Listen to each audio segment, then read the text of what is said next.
Hi everyone. So as you can see behind me, everything's back where it's supposed to be. The black work ute's finished and done, and it's going back to work tomorrow.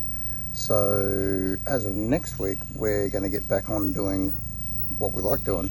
I'll probably be getting into finishing off welding the fender flute into the test fender for the front of the XA, and while Dylan's blocking his doors back, and then we'll do a bit more work on the XK doors.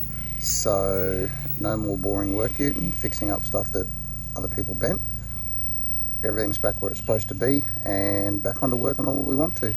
So once I've got that fender flute welded in, then back over here we've got the two fenders for the front of Dad's XE. So we'll have to put the rust patches in them, get them ready to go back together, and get them in epoxy and get it over to his car. And we'll run through his with you as well and show you the bodywork on that. That's all patched up on the main shell, ready for epoxy now. So yeah, now that I'm not wasting time on repairing stuff that wasn't supposed to be broken in the first place, we can get back onto this stuff.